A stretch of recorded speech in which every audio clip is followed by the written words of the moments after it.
시편 60편 1절부터 12절까지 말씀입니다. 우리 한 절씩 교독하도록 할까요? 제가 1절 읽고 여러분들이 2절 읽고 교독하도록 하겠습니다.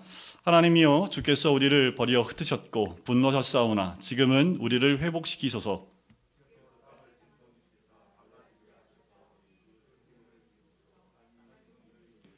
주께서 주의 백성에게 어려움을 보이시고 비틀거리게 하는 포도주를 우리에게 마시게 하셨나이다.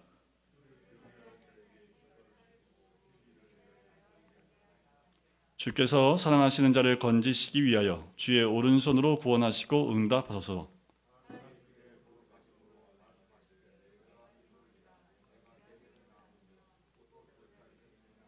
길앗이 내 것이요 므낫세도 내 것이며 에브라임은 내 머리의 투구요 유다는 나의 규이며.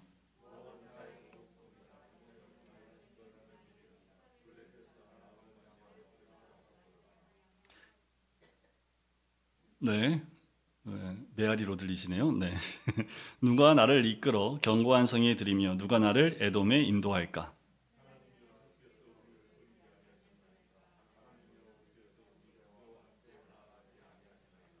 우리를 도와 대적을 치게 하소서. 사람의 구원은 헛됨이니이다.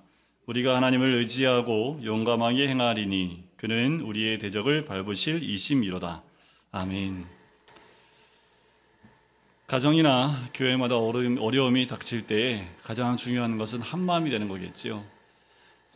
이제껏 가정에 어려움이 한 번도 없었던 가정은 없을 겁니다. 교회도 마찬가지지요. 가정에 큰 사건이 터지면 오히려 자질구레한 사건보다는 큰 사건에 가족이 한마음이 되는 경우가 많지요.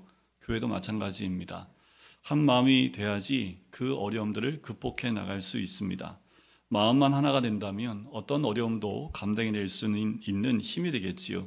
우리가 어려움 속에서 기도를 하면 하나님께서 그 기도 가운데 우리의 마음이 하나로 되게끔 하는 하나님의 은혜가 임하는 줄 믿습니다. 코로나 시대에 우리가 살면서 정말 그 삶 가운데 또 가정 가운데 평안하고 또 모든 일들 가운데 잘 풀리는 것보다 힘들고 어렵고 여러 가지 사건 가운데 있는 경우가 많지요. 오늘의 말씀은 그렇게 사방에 우겨쌈을 당하고 또 안 좋은 일들이 겹쳐서 당하는 그 모든 사건 가운데 있을 때에 다윗의 심령을 가지고 이 말씀을 읽게 되면 위로가 될 뿐만 아니라 그 어려움을 이겨낼 수 있는 방법 또한 다윗의 이 시편을 통해서 우리가 깨달을 수가 있습니다. 한 가지 일을 감당해도 어려운데 몇 가지 일이 한꺼번에 터지게 되면 더더욱 쉽지가 않지요. 하지만 우리가 꼭 기억할 것이 있습니다. 뭐냐 하면 우리가 감당하지 못할 시험은 하나님이 허락하지 않으신다라는 겁니다. 우리가 감당할 만한 시험을 허락하시는 하나님. 그래서 우리가 어려운 일이 생길 때 자신감을 가질 이유가 여기에 있습니다. 아무리 힘들고 어려운 일이 여러 가지 겹친다 할지라도 감당할 수 있기 때문에 하나님이 허락하신 것이다 라는 믿음이 있으면 여러분 우리는 넘어지지 않는다라는 거지요. 자, 그런데 이 어려운 일들이 겹쳐올 때 어떻게 해야 될까? 여러 가지 어려운 일을 닥쳤을 때 해결하는 순서가 있지요.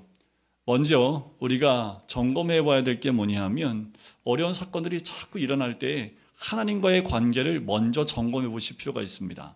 과연 내가 하나님 관계 가운데 혹여나 죄의 담이 막혀 있는 것은 없는지, 또 하나님 관계 가운데 죄로 인해서 내가 넘어져 있는 부분은 있지 않은지 점검해 볼 필요가 있고, 그것이 발견되어지면 회개함으로 다시 주께 돌아오는 것이 그 무엇보다 필요합니다. 우리가 어려운 일을 당할 때 우리는 자연스럽게 하나님 앞에 나아가는 것이 우리의 몸이고 습관이지요. 그것이 정말 잘 배운 거지요. 저도 아마 모든 그리스도인들이 마찬가지일 겁니다. 감당하기 어려운 일을 당하면 도움 구할 데가 없지요. 하나님 앞에 나와 무릎 꿇는 방법밖에 없습니다. 그리고 무릎 꿇고 기도해요. 그러면 제일 먼저 점검하게 되는 것이 내 죄에 대한 부분을 점검하게 되겠지요. 그러면서 그 어려운 일들을 어떻게 극복해 나가야 될지 우선순위를 매기기 시작을 하는 겁니다. 오늘 이 다윗의 시편을 통해서 그 과정들을 우리가 한 번씩 살펴보게 될 텐데요. 시편 60편은요, 다윗이 적을 여러 곳에 두고 동시에 싸워야 했을 때 지은 시입니다. 그러니까 우리가 이 시를 통해서 하나님의 지혜를 좀 얻을 수 있겠지요. 당시 어떤 일이 있었냐면 다윗이 북쪽에 있는 아람과 전쟁을 하고 있을 때, 즉 수리아와 싸웠을 때요, 그때 패배를 경험하게 됩니다. 근데 문제는 뭐냐 하면 이스라엘 중심으로 동서남북이 다 적이에요. 그래서 이 북쪽과 수리아와 싸워서 이 패배했다는 소식이 에돔에, 남쪽 에돔에 들리니까 에돔이 공격해 들어옵니다. 그리고 이 공격해 들어온 것과 동시에 서쪽에는 블레셋이 있고 동쪽에는 모압이 있는데 이 두 나라도 움직임이 감지가 되는 거예요. 왜 이제 나라들이 지금 뭐 러시아, 우크라이나하고 지금 문제가 있지만 첩보가 엄청나잖아요. 조금만 움직여도 서로 그 움직임에 민감하게 반응하는 것처럼 이스라엘 나라도 마찬가지입니다. 전쟁에 패배를 했지만 각 삼면에 있는 사람들이 각 나라의 움직임을 다 점검하게 되는 거지요. 어떻게 해요? 동서남북이 전부 다 난리가 난 겁니다. 어떻게 해야 될지 알지 못할 만큼 지금 굉장히 사면초가에 있는 것 같이 여러 가지 사건이 동시에 터지고 있는 상황이에요. 자, 이런 일이 터졌을 때 주먹구구식으로 이런 일들을 처리해 나가면 지칠 수밖에 없습니다. 소망이 안 보여요. 다윗은 무엇보다 먼저 왜 일이 일어나게 되었는지 하나님 앞에서 생각해 보게 됩니다. 이게 제일 중요합니다. 딱 멈춰서서 어떤 일이 생겼을 때 이 사건이 왜 왔는지 하나님 앞에서 생각해 보는 거지요. 그래서 그 사건을 감정이 아닌 객관적인 사건으로 접하면서 이 사고가 달라지기 시작하는 거지요. 하나님 앞에서 생각하면 하나님 관점으로 이 사건들을 보기 시작하는 거지요. 그래서 1절에 이렇게 얘기하지요. 하나님의 주께서 우리를 버려 흩으셨고 분노하였사오나 지금은 우리를 회복시켜달라고 먼저 기도를 합니다. 자, 공경에 빠지게 된 것이 하나님의 진노 때문이다 라고 생각을 한 거예요. 하나님께서 함께 하시면 이런 어려움이 한꺼번에 생길 일이 없다라고 생각을 한 거지요. 자, 이스라엘 주위에 지금 동서남북으로 다 적밖에 없지요. 강한 나라들밖에 없습니다. 도무지 이스라엘 자신 혼자의 힘으로는 이 강대국 사이에 버텨낼 방법이 없어요. 그런데 그 와중에 이스라엘 민족이 나라로서 굳건하게 서 있는 거지요. 어떻게 이게 가능합니까? 다윗은 알았습니다. 하나님의 도우심이 아니면 할 수 없었다라는 거예요. 단 한순간도 주님의 도움의 손길이 걷어지게 되어지면 어떤 일이 생길지 정말 알 수 없을 만한 그런 일들이 벌어질 수밖에 없는 거지요. 그러니까 하나님의 도우심의 손길이 있었다라는 것을 알게 됩니다. 그런데 지금 어떤 상황이에요? 일이 한꺼번에 터지기 시작을 하지요. 그 말은 하나님의 도움의 손을 치우셨다라는 것을 다윗이 알 수 있는 겁니다. 자, 다윗은 하나님께서 치셨고 흩으셨다라고 생각을 한 거예요. 자, 하나님께서 그렇게 하신 이유가 어디에 있을까라는 거지요. 자, 이거 점검해 가는 겁니다. 우리에게 한 가지가 아니라 두세 가지 사건이 갑자기 온다는 것. 여러분들 우리가 살아갈 때 어휴 큰일 날 뻔했어. 우와 이게 하나님이 도우신 거야. 이런 일들이 운전하다 보니까 많더라고요. 섬뜩해요. 이 사고 날 뻔했다. 근데 한순간 그 사고가 한순간 지나가는데 부딪히지 않고 너무나 스무스하게 지나갔는데 딱 보면 정말 부딪히기 일보 직전이었는데 한두 번이 아니지요. 아무튼 하루에 한 번은 없다 하더라도요 일주일에 한두 번은 있었을걸요.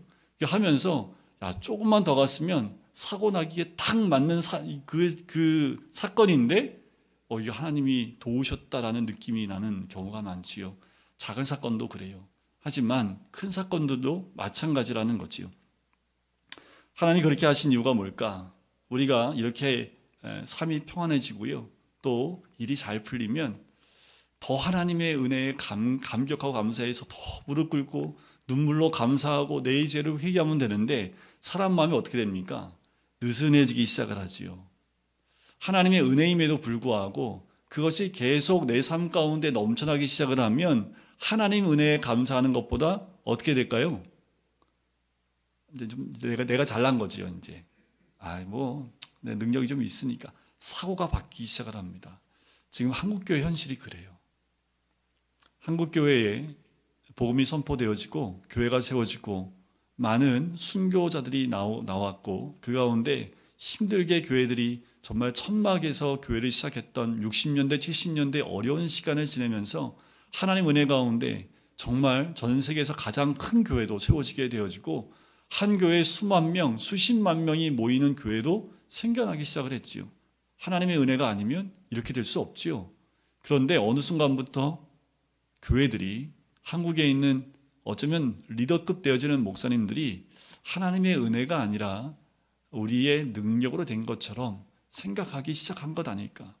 지금 그래서 교회들마다 어려움이 오고 있는 것 아닐까라는 거지요. 어쩌면 지금의 교회들이 이 60편 말씀을 잘 볼 필요가 있습니다. 아직 더 큰 어려움이 있지 않지만 더 큰 어려움이 오기 전에 다윗이 이렇게 기도했던 것을 우리가 기도마 듣고 또 깨닫고 무릎 꿇어야겠지요. 다윗은 하나님께서 자기들을 멸망시키기 위하여 여러 가지 일들을 일으켰다고는 생각하지 않아요. 왜냐하면 기름 부음 받은 자가 하나님께 충성하게 되면 반드시 하나님이 함께 하시고 승리케 하신다라는 그 약속을 하셨기 때문에 그래요. 그래서 자기 자신의 진정한 모습을 깨닫게 하기 위해서 하나님께서 이 일을 행하신 것이다 라고 다윗은 생각을 한 거지요. 이제껏 너무 잘 나가다 보니까 자신이 힘이 있고 능력이 있는 줄 알았는데 그것이 아니라 이 모든 것이 하나님의 은혜임을 깨닫게 하기 위한 하나님의 역사라는 거지요. 하나님께서는 다윗에게 그동안 하나님께서 함께 하셨기 때문에 늘 평안할 수 있었다는 것이고, 하나님께서 잠시라도 손을 거두면 감당할 수 없는 문제가 이곳저곳에서 터져 나오는 것, 그것이 정상일 수밖에 없다는 것을 깨닫게 한다는 거지요. 자, 이것을 안다면 다윗은 잠시라도 기도를 중단할 수 없습니다. 그럼에도 불구하고 아마 다윗은 계속되어지는 승리에 도취돼서 기도하는 것을 잠시 쉬었는지 모르겠습니다. 여러분들, 이 예가 잘 나온 것이 이스라엘 민족이 가나안 땅에 처음 들어왔을 때의 모습입니다. 여러분들, 여리고성을 점령할 때 이스라엘 민족이 뭘 했던가요? 그냥 강강수월래 했잖아요. 조용히 그냥 강강수월래 그냥 7일 동안 돌다가 마지막에 그냥 한번 하나님 말씀 중에서 소리 한번 질렀더니 성벽이 다 무너져 버렸습니다. 누가 하게 하신 거예요? 전적인 하나님의 은혜지요. 그리고 난 다음에 두 번째로 맞이했던 성이 어떤 성이에요? 아이들만 있는 아이성. 그래서 너무 작은 거죠. 원래 그런 뜻은 아니죠. 그 아이가 아이라는 뜻은 아닙니다. 하여튼 근데 굉장히 작은 성이에요. 어떻게 할 수 있습니까? 이스라엘 백성이 너무 저렇게 큰 성도 우리가 이겼는데 이 작은 성이야 하면서 어떻게 해요? 하나님 앞에 가지 않고 사람 몇천 명을 보냈지요. 어떻게 됐습니까? 바로 졌지요.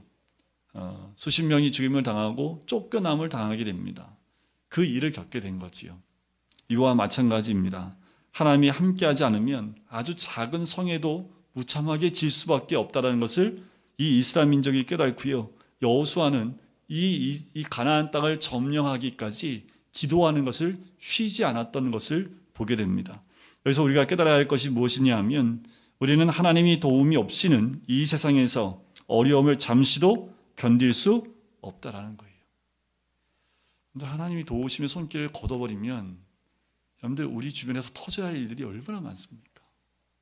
그런데 우리가 뭘 해도 일이 잘 되면 마치 하나님의 은혜와 도우심이 아니라 내가 한 것 같이 내 자신이 높아지기 시작을 합니다. 이때가 가장 위험할 때예요. 내가 높아지면 기도하지 않습니다. 우리가 잘 되는 것은 하나님의 100%의 은혜이지요. 그럼에도 불구하고 자기 자랑이나 하고 자기 도취에 빠지게 되면 그 다음부터는 실패밖에 없습니다. 이것을 깨닫고 여호수아가 한 것이 뭐예요? 기도를 중단하지 않는 거였지요. 다윗은 여호수아처럼 그렇게 끊임없이 기도해야 했던 거지요.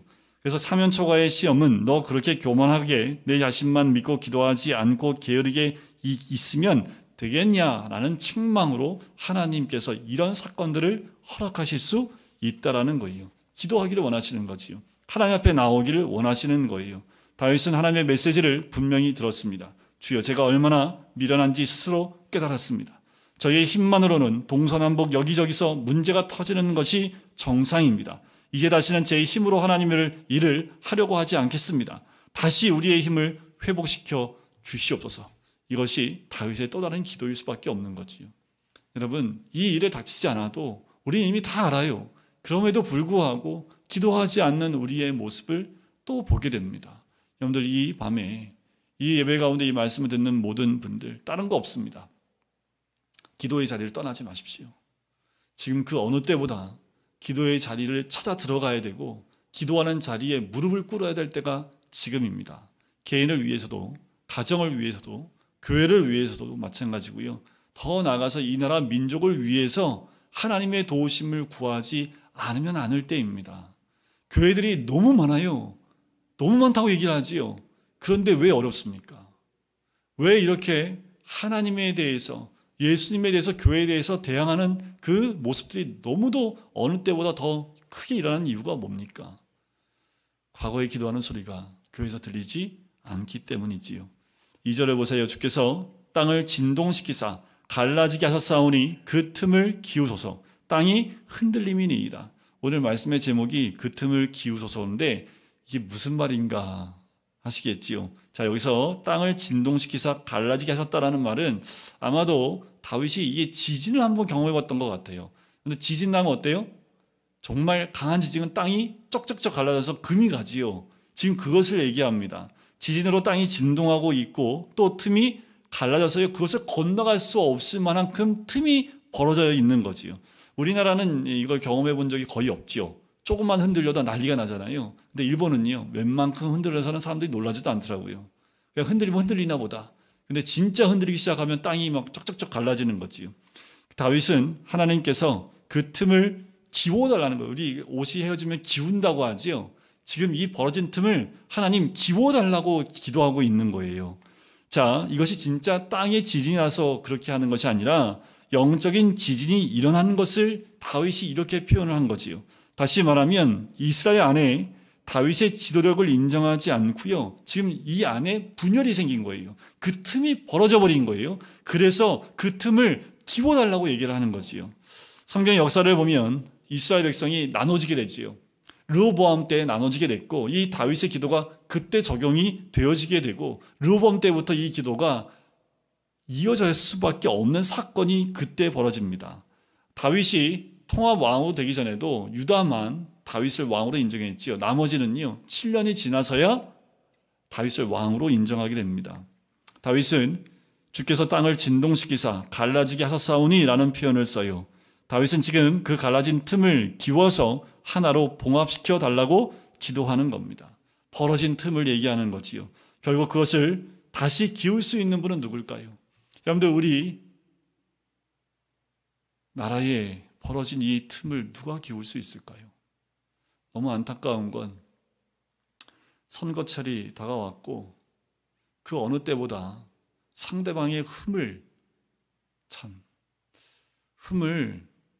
요만한 흠을요 이따만하게 만드는 능력이 있는 것 같아요. 그 어느 때보다 상대방의 잘못된 부분들을 하나를 100으로 만드는 능력이 지금 너무도 창궐하다 보니까 지금 상황이 어떻습니까? 국민들이 다 나눠져 있어요. 틈이 벌어져서 이런 걱정을 하시더라고요. 누가 대통령이 돼도 대통령이 되고 난 다음에 이 나라가 3, 4로 다 쪼개질 것 같다고 얘기를 해요. 이쪽은 이 대통령 뽑혀도 이 사람을 대통령 인정 안 할 것 같다라는 거예요. 어떻게 하면 좋겠냐고 오히려 이걸 걱정하는 어르신들이 굉장히 많습니다. 이 틈을 어떻게 기울 수 있을까요? 가정에서도요, 엄마하고 아빠가 싸워서 그 틈이 벌어지면요, 아이들이 마음이 얼마나 힘들겠습니까? 가정에서도 틈이 벌어지면 그 틈을 어떻게 기울 수 있을까요? 남과 북은 또 어떻게 그 틈을 우리가 기울 수 있겠습니까? 복음밖에 없지요. 예수 그리스도밖에 없습니다. 경험해 본 사람은 알아요. 예수 그리스도 외에는 이렇게 갈라진 틈을 메꿀 수 있는 방법이 없어요. 예수 그리스도의 십자가의 보혈과 그것이 아니면, 사랑의 그 보혈이 아니면 이 벌어진 틈들을 다시 메꿀 수가 없는 거지요. 이스라엘을 하나 되게 하는 것이 무엇입니까? 오직 하나뿐이지요.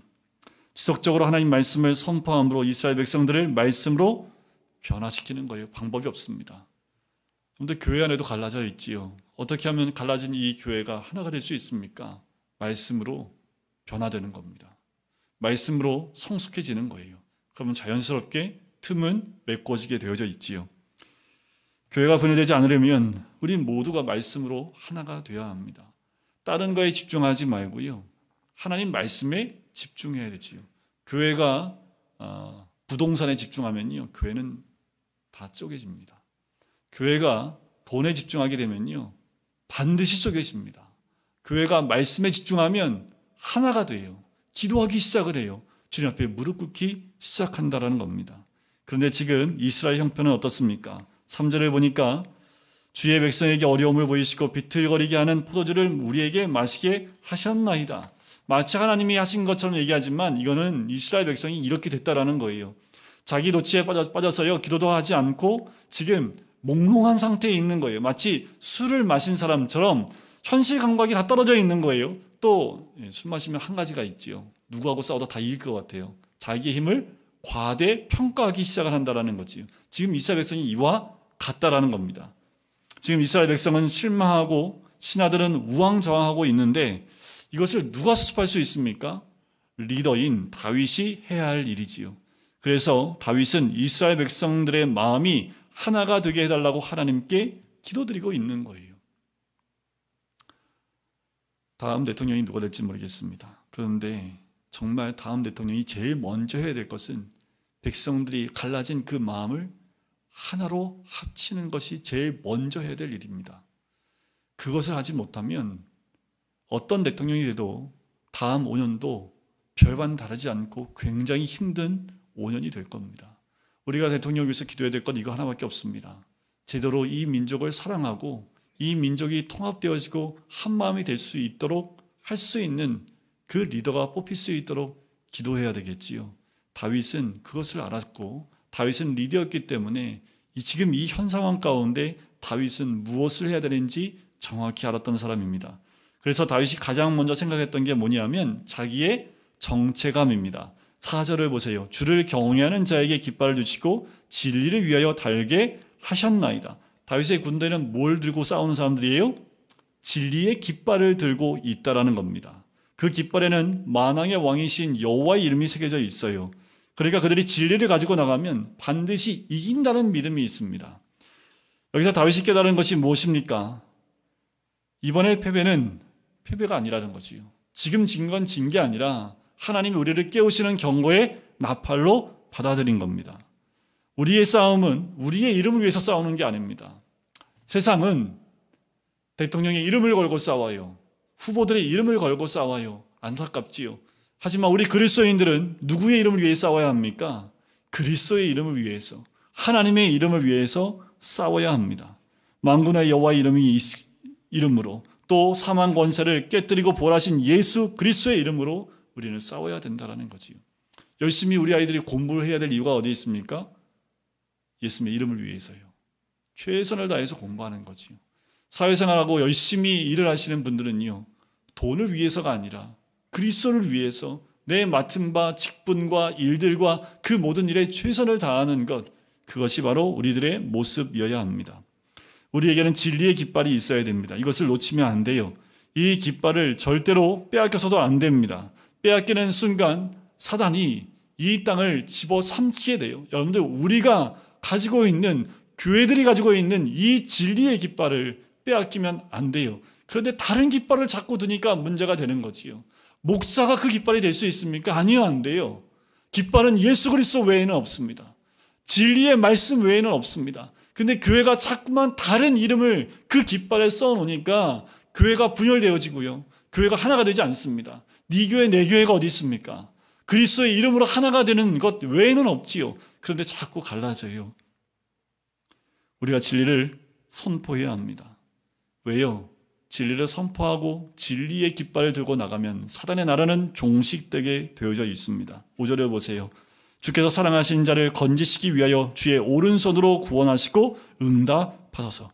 우리는 어떤 사람들이라고 얘기합니까? 주의 사랑하는 자들. 그럼 우리가 기도하면 하나님이 어떻게 하신다고요? 그의 오른손으로 건져주신다라는 거예요. 오른손으로 구원해 주시겠다라고 말씀을 하는 거지요. 하나님의 오른손은 강함을 의미합니다. 절대로 우리를 놓는 법이 없다라는 거지요. 늘 꼭 기억하세요. 무슨 일 하든 하나님의 손에 붙잡힌 바가 되셔야 합니다. 하나님의 오른손에 붙잡힌 바가 돼야 돼요. 가끔 이제 제가 무서운 아빠거든요. 제가 되게 무서운 아빠입니다. 우리 아이들한테 이제 아내가 좀 애들한테 이렇게 무섭게 하지 말라고. 근데 저는 이게 일부러 무섭게 하는 게 아닌데, 근데 애들이 저를 무서워해요. 무섭게 하나 봐요. 무섭게 한다고 저희 아버지보다는 더 많이 안아주고 부비부비하고 하는데도 제가 이놈 하면은 애들이 얼어요. 근데 뭐 첫째 녀석은 다 컸기 때문에 제가 이놈 한다고 별로 뭐 이제 뭐 이렇게 하진 않아요. 둘째는 아직은 조금, 네. 셋째는 네, 얼어요.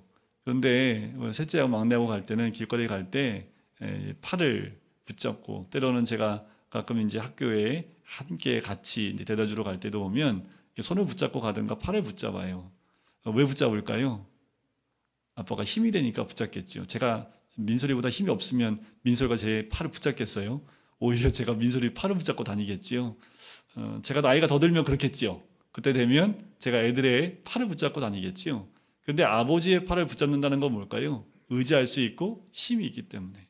여러분, 우리에게도 의지할 분이 있습니다. 그 손에 붙잡혀 있기만 하면 돼요. 그런데 그 은혜가 있고 그럴 수 있는, 바로 사랑하시는 자임에도 불구하고 주님 손에 붙잡혀 있을 수 있는 걸 포기하지 마십시오. 버리지 마세요. 이건 우리에게 주어진 특권입니다. 근데 왜 특권을 던져버리고 왜 다른 이름으로 다른 것을 의지하는지 모르겠어요. 다른 걸 의지하지 마세요. 그것이 우리를 보호할 수 없습니다. 하나님의 오른손만이 우리를 붙잡으시고 또 도우실 수 있는 거지요. 이 세상에서 하나님의 눈으로 볼 때 가장 귀한 사람은 어떤 사람이에요? 말씀으로 빚어진 사람이지 않겠습니까? 말씀으로 변화된 사람, 성숙한 사람, 그것을 하나님이 그 사람을 귀하게 보지 않겠어요? 하나님께서는 다윗이 남을 건지는 것도 중요하지만 정말 하나님이 원하셨던 건 뭐냐 하면 다윗이 더 변화되어지고 성숙하기를 원하셨다는 거예요. 왜냐하면 하나님 앞에서 완전한 사람이 아무도 없기 때문에 그렇지요. 다윗은 이 사건 이후에요, 무슨 죄를 범할까요? 밧세바 사건, 그 엄청난 죄에 빠지게 됩니다. 나는 이 정도 됐어. 없어요, 아무도. 사도 바울도요, 죽는 그 순간까지도 나는 죄인이라고 고백을 합니다. 그리고 여러분들 잘 알고 있는 로마서 7장의 고백처럼 오라 나는 공고한 사람이라 얘기를 해요. 전에도 말씀을 드렸지만 로마서를 쓸 당시만 해도 3차 선교 여행을 바라보며 3차 선교 여행 끝물에 이 편지를 쓰기 때문에 어느 정도의 사람인지를 우리가 가늠할 수 있음에도 불구하고 늘 자기의 죄 때문에 떼굴떼굴 굴렀던 사람이 사도 바울입니다. 그러니까 어떻게 해요? 우리는 늘 주님 앞에 더 가까이 나가고 더 가까이 나가는 거죠. 언제까지요? 하나님이 됐다 할 때까지입니다.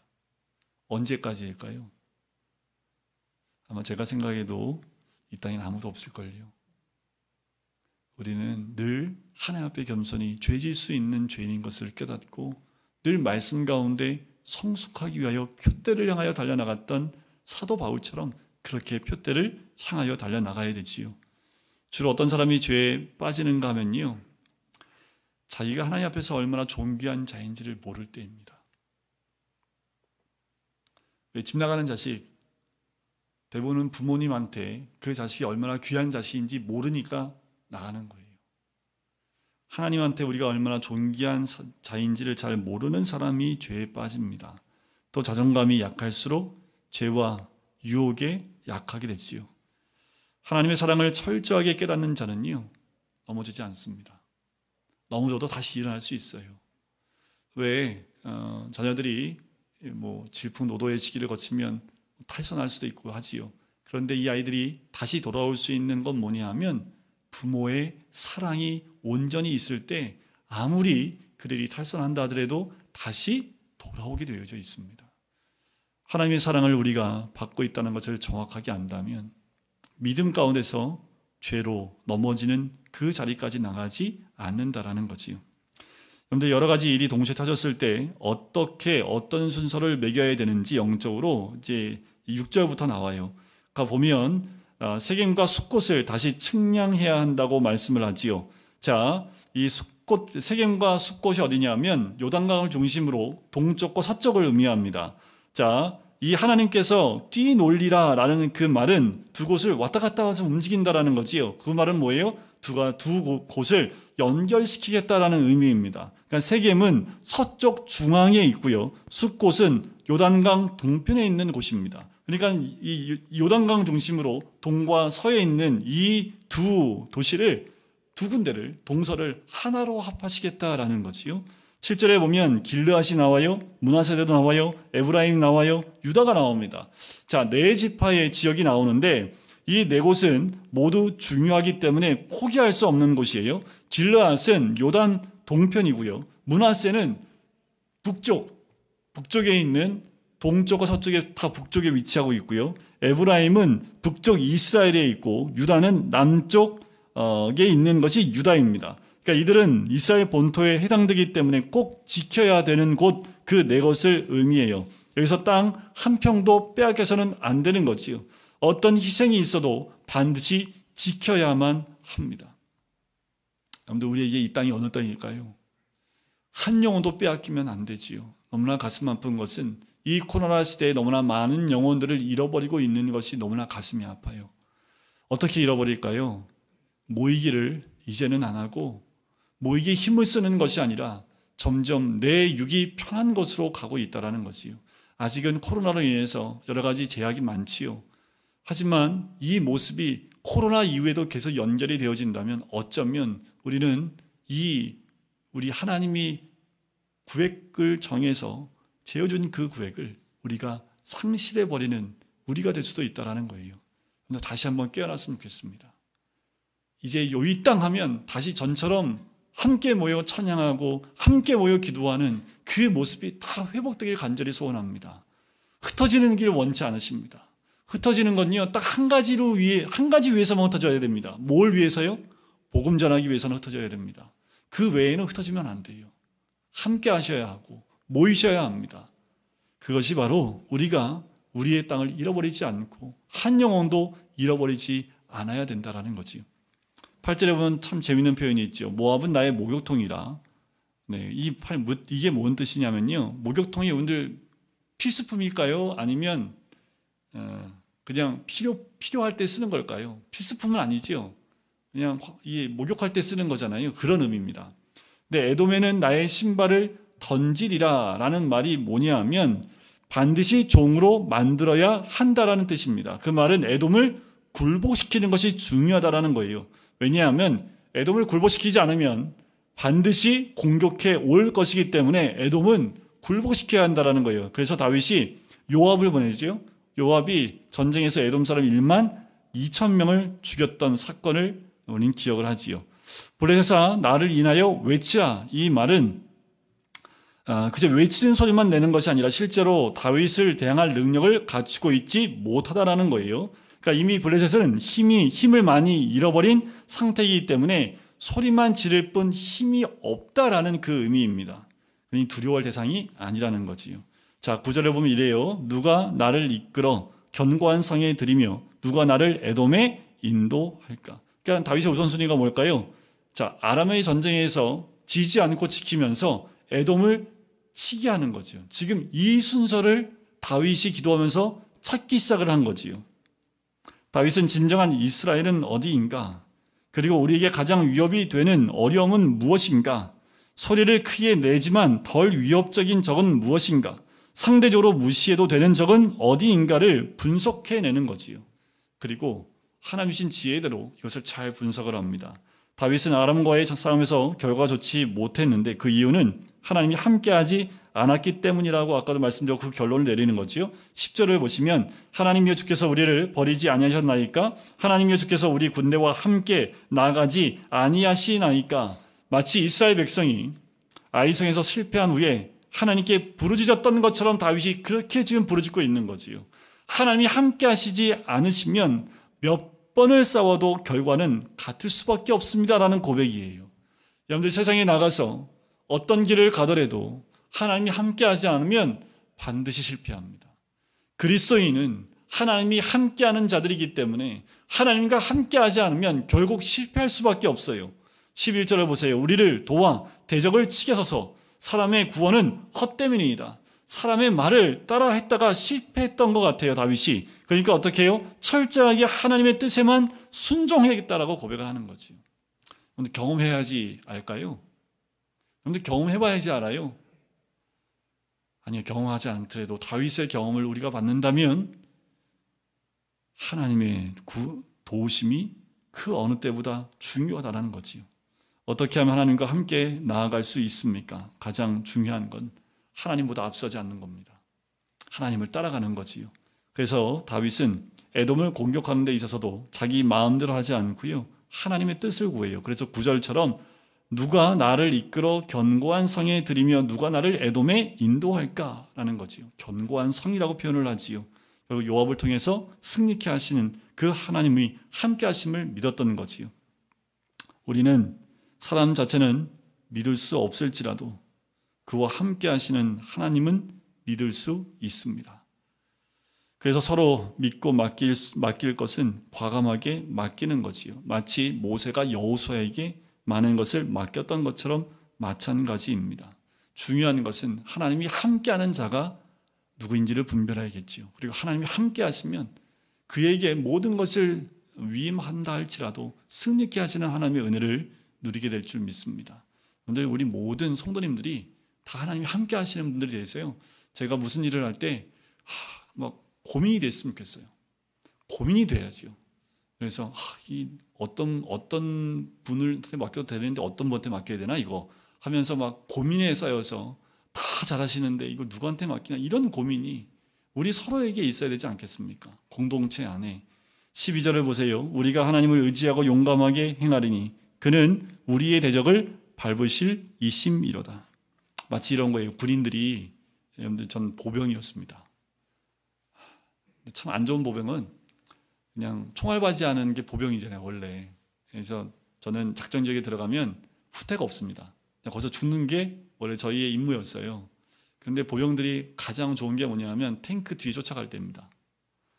뭐가 날라와도 탱크가 다 막아주니까 탱크 뒤에 가면 안전하지요. 더 좋은 건 탱크 위에 타고 가는 게 더 좋습니다. 보병은 맨날 걸어가야 되는데 너무 힘들면 가끔 탱크 위에 타고 가는 그 부인들 보면 너무 부러워요. 더 부러운 건 이제 트럭 타고 움직일 때가 더 부럽기도 하고, 그 다음은 헬기 타고 움직이는 사람이 헬기를 제가 한번 타봤거든요. 근데 너무 안 좋은 건 헬기 타고 떨어뜨려 놓고 다시 걸어서 돌아오라 그래가지고 타고 30분 타고 갔는데 한 3박 4일을 걸어왔던 경험이 있긴 합니다. 여러분들이 탱크 뒤를 쫓아간다는 것 너무 든든하지요. 뭐 이거에 비유할 수 있겠습니까? 여러분들 하나님 뒤를 따라가시면 그 어떤 공격도 넉넉히 이길 수 있을 줄 믿습니다. 우리 앞에 닥친 것이 무엇입니까? 여러분들 하나님 손을 벗어나지 마십시오. 그분 뒤를 따라가기만 하면 어려움은 다 열립니다. 그분이 오시면 폭풍은 잔잔해져요. 우리가 봐야 될 것, 또 우리가 의지해야 될 분, 우리가 이 상황 가운데 어떻게 해야 될지 깨닫고 주님께 나가면 돼요. 다윗의 이 시편의 고백처럼 우리의 삶 가운데 이런 고백이 꼭 있기를 원하고요. 우리 모두가 똑같이 코로나라는 어려움 이 시대를 걸어가고 있습니다. 우리가 다시 한번 주님의 손에 붙잡힌 바 되어지는 사람 되기를 원하고요. 그리고 주님이 주신 지혜대로 어떠한 어려움도 이겨낼 수 있도록 분별하고 우선순위를 주 앞에서 정해서 주님의 도우심 가운데 극복해내는 우리 모든 성도님 되시기를 주님의 이름으로 간절히 축원드립니다.